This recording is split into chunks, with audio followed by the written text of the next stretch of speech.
Chicken soup তৈরি করার জন্য প্রথমে একটি প্যানের মধ্যে দিয়ে দিচ্ছি মেজারমেন্ট কাপের 2 কাপ পরিমাণ নর্মাল পানি, সাথে দিয়ে দিচ্ছি চিকেন ব্রেস্ট পিস। এখানে আমি আরও কিছু মাংস অ্যাড করছি, আপনাদের পরিমাণ অনুযায়ী মাংস পরিমাণটা কমিয়ে বাড়িয়ে দিতে পারেন। সাথে দিয়ে দিচ্ছি স্বাদ মতন লবণ, আর দিয়ে দিচ্ছি অল্প পরিমাণে গোলমরিচের গুঁড়া, সাথে দিয়ে দিব আদা বাটা। এখানে আমি হাফ চা চামচ পরিমাণ আদা বাটা দিয়ে দিয়েছি। এবার খুব ভালোভাবে নেড়ে মিশিয়ে নিচ্ছি।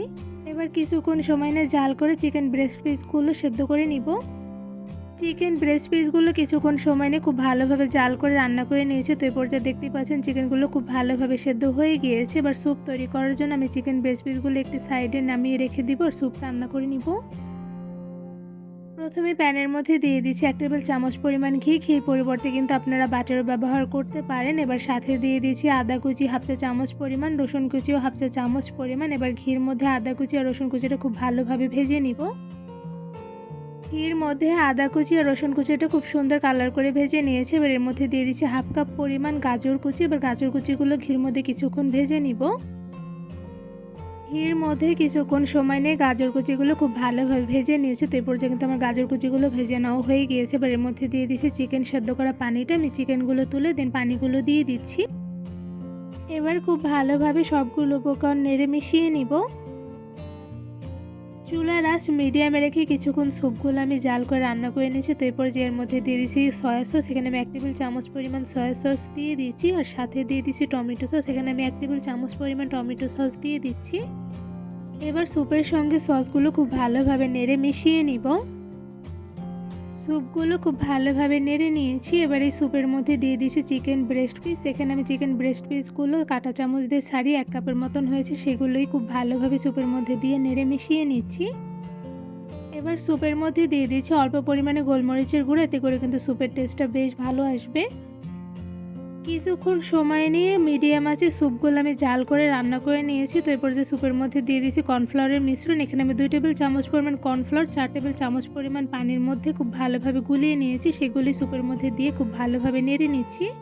স্যুপের মধ্যে কর্নফ্লাওয়ারের মিশ্রণগুলো দিয়ে দিলে খুব সহজে কিন্তু স্যুপগুলো ঘন হয়ে আসে। তো এরপর যে চুলার আঁচ একদম মিডিয়ামে রেখে কিছুক্ষণ সময় নিয়ে আমি স্যুপগুলো রান্না করে নিব। কিছুক্ষণ সময় নিয়ে স্যুপগুলো জাল করে রান্না করে নিয়েছি। তো এই পর্যায়ে কিন্তু স্যুপগুলো অনেকটা পরিমাণে ঘন হয়ে এসেছে। এই পর্যায়ে স্যুপের মধ্যে দিয়ে দিচ্ছি গোলানো ডিম। এখানে আমি একটা ডিম খুব ভালোভাবে গুলিয়ে স্যুপের মধ্যে দিয়ে দিচ্ছি, আর স্যুপের মধ্যে ডিমগুলো দিয়ে দেওয়ার সময় কিন্তু অনবরত নাড়তে হবে, নয়তোবা কিন্তু তলা পেকে যেতে পারে। স্যুপের মধ্যে পুরো ডিমটাই দিয়ে দিয়েছি। এবার খুব ভালোভাবে স্যুপের সঙ্গে ডিমগুলো নেড়ে মিশিয়ে নিব। স্যুপগুলো খুব ভালোভাবে নেড়ে নিয়েছি। এবার এর মধ্যে দিয়ে দিয়েছি কাঁচামরিচ কুচি। এখানে আমি 3টের মতন কাঁচামরিচ কুচি দিয়ে দিয়েছি। আপনাদের স্বাদ মতন ঝালের পরিমাণটা কমিয়ে বাড়িয়ে দিতে পারেন, আর স্যুপের মধ্যে ঝালটা একটু বেশি হলে খেতে কিন্তু বেশ মজাদার হয়। তো এই পর্যায়ে আমি খুব ভালোভাবে নেড়ে নিচ্ছি। এবার স্যুপগুলো মিডিয়াম আঁচে আরও কিছুটা সময় নিয়ে জাল করে রান্না করে নিব। স্যুপগুলো রান্না করার সময় কিছুক্ষণ পরপরই কিন্তু খুব ভালোভাবে নেড়ে নিতে হবে, নতুবা কিন্তু নিচে লেগে যেতে পারে। তো এই পর্যায়ে আমি খুব ভালোভাবে নেড়ে নিচ্ছি। চিকেন স্যুপ রান্না করতে কিন্তু খুব একটা বেশি সময় লাগে না, খুব অল্প সময় জাল করে রান্না করলে কিন্তু স্যুপগুলো পারফেক্টলি রান্না হয়ে যায়। তো এই পর্যায়ে চিকেন আর গাজরগুলো কিন্তু খুব ভালোভাবে সেদ্ধ হয়ে গিয়েছে, সাথে স্যুপগুলো পারফেক্টলি রান্না হয়ে গিয়েছে। এবার এই স্যুপগুলো আমি চুলা থেকে নামিয়ে নিব। একদম সহজভাবে ঘরে বসে কিন্তু একদম রেস্টুরেন্ট স্টাইলে চিকেন স্যুপ তৈরি করে ফেলেছে। দেখতেই পাচ্ছেন স্যুপগুলো দেখতে কিন্তু মাশাআল্লাহ খুবই লোভনীয় হয়েছে, সাথে স্যুপগুলো খেতে কিন্তু অসম্ভব মজাদার হয়ে থাকে। এবার এই স্যুপগুলো আমি একটি পাত্রে বেড়ে নিব।